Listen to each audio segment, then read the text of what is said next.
De-escalation phrases.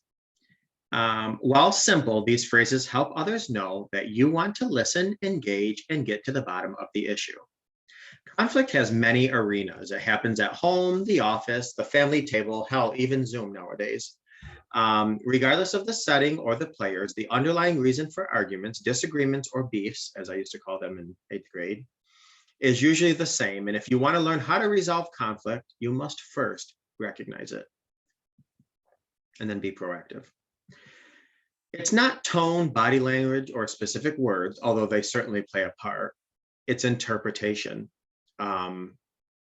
I don't want to derail, but Lord have mercy. How many times has somebody said something, but we heard something different? Or how many times have we said something and somebody heard something completely different? What was said doesn't necessarily make sense to you, and that sets off a cascade, or vice versa. Your brain releases cortisol and you say, I'm going to destroy you, which is the fight, or I'm out of here, which is the flight.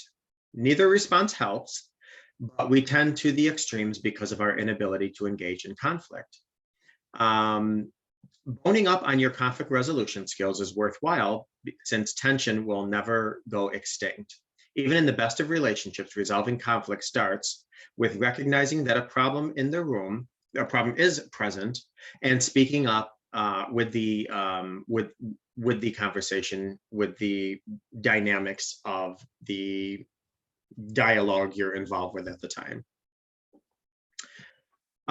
Now, until we learn how to control other people's behaviors, which wouldn't that be nice, it's good to work on our communication, because if you work on your communication will work for you.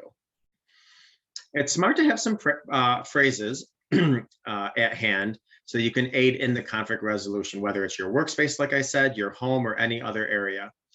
The phrases below will help you to feel heard and help the other person feel heard.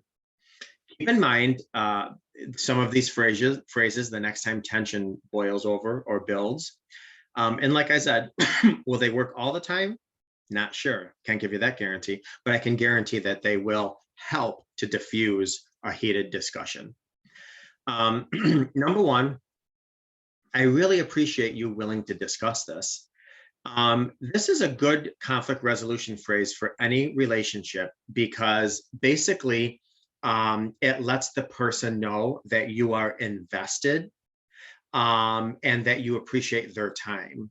Nothing is more valuable in life, as many people say, as time and money. So when you let somebody know that you appreciate their time, their defenses kind of come down. So I really appreciate you willing to discuss this. It takes down some of the emotional inflammation. Phrase number two, tell me one thing that I can do to help right now. Basically, what this does is it's letting the person know who you're engaged with that you are ready to be proactive. You're just not there to, spend some time and listen or hear while you're rolling your eyes. You're ready to be proactive. You want to fix this situation. The third phrase is let's clarify. This could be in a work situation, nasty neighbors, it doesn't matter. You want to define protocol, timelines, procedures, and specify any vague terms, because when things are confusing, that's when misinterpretation and misconceptions can come in. And Lord knows there's been wars that have started over misconceptions. Number four, and this is one of my favorite ones, is I'm happy to talk about it as long as we play cards afterwards. Now, what this does is it immediately reframes the mindset to going from where opponents on opposite sides of the team to we're not going to get heated. We're together because think about it. If you and I are in a dialogue right now, and in the back of your mind that we're playing Connect Four afterwards, you're probably not going to say the hurtful words that maybe you're tempted to say because afterwards we're playing Connect Four. 5, I hear that's important to you. I'm asking you just to consider my perspective. And that's all. It's that, you want to validate the other person's perspective. And all you're doing is asking them to see yours, not to agree on anything, not to act on anything, just to see your perspective. That's all. 6, I want us to talk even though things may not get resolved. And this is okay because all conflict doesn't necessarily need to get resolved, and specifically not then and there. I mean, there's couples that there's certain topics of conversations that they'll never get resolved. I mean, let's just say one's a Democrat, one's a Republican. We can talk, we can have this discussion. Doesn't mean anybody's going to change necessarily their stance or their position, whether it's spiritually, politically, financially, what happens. But what talking does is sometimes release that, soda can pressure. If you shake a bottle of soda and you open up the top, it releases that pressure. So you might not come to any resolution with the conversation, but simply having the conversation might take some of the pressure off of the topic at hand. Number 7, oh, or wow, or I see.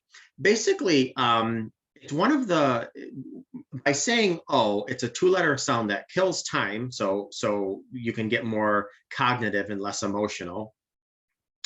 And because simply put, you can't have an argument if one person remains calm. I mean, if you're raising your voice or screaming at somebody and somebody refuses to get into emotional mindset, it's really not an argument. Somebody's just screaming, and 9 times out of 10, it's going to diffuse them. Could very well anger them too, because they're not getting any response. But the same thing too, on the other hand, is that it calms a potential argument. It takes 2 people really to get into a heated discussion or debate or argument. If one person refuses to jump into that ring, they're not going to get hit.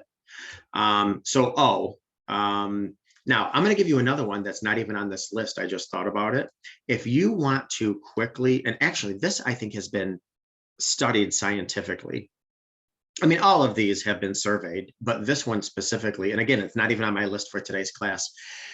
If somebody says something to you and you want to immediately diffuse their temperature, if you simply say ouch, that scientifically completely diffuses 9 times out of 10 a situation that could easily get out of hand.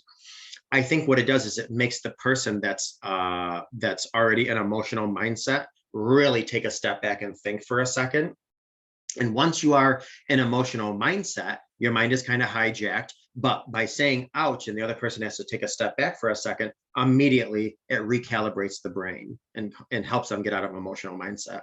I heard this a long time ago. I haven't used it yet. I haven't needed to, but I'm looking forward to, well, I'm not looking forward to having to use it, but I'm looking forward to its effectiveness if I ever do need to use it. The next one is, I bet we can agree on 3 things. When you are talking to somebody and you're in a heated discussion, or you're in a disagreement or an argument, one of the ways to quickly diffuse it, either before the dialogue starts or in the middle of it, or wherever in the conversation or the dialogue or the heated argument, if you just say, I'll guarantee we can agree on 3 things, and it could be anything. It could be topical things. The sun is beautiful today. Or it could be more in-depth things that you agree on. What this does is it takes you out of the arena of being opponents to going into the arena of we're on the same page and we're teammates and we're in this together. So I bet we can agree on 3 things. The next one is I can do better. Now, the reason this is important is because it immediately lets your spouse know, or your boss or your neighbor, what have you, you heard them and you realize there's room for improvement. And not only there's room for improvement, you're open for improvement. And it's also doing what very few want to do, which is to take the first step and be proactive about it. So I can do better. Now, whether you do better or not is a whole different situation. But just by saying I can do better, or I'm willing to do better, or any of those variations, it really does bring down the emotional inflammatory space that 2 people are currently in. If I mean, think about it.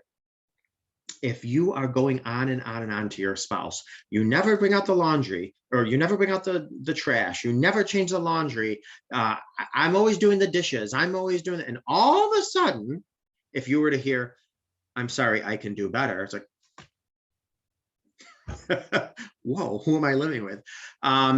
So next phrase, I can do better. And the last one is, you've talked about this before, but I finally want to understand it. This is similar to let's clarify, but this is more of an invitation that you want to listen, and you want to hear the whole, you want to hear from them, their whole scenario, their whole situation, their whole feelings, their whole emotions. When you, before with the previous statement, let's clarify, it's both people coming in with the same agenda. When you say, you know what, we've talked about this before, I really want to understand the gravity fully. What you're doing is you're putting yourself in a position of willingness. And willingness helps diffuse a situation tremendously. Because think about it, how many times are you talking to somebody in the mere fact that they're a stubborn bull and they're just not budging on certain things? I mean, that can inflame the crap out of any conversation. But if you hear, you know, we've talked about this before, but I'm really ready to listen now, it just completely changes the dynamic and the perspective, because now you're thinking, whoa, okay, this person did hear me before, even though it's frustrating that there wasn't change before, but they did hear me because they just said that they heard this conversation being brought up before, but now they have a willingness to do something about it.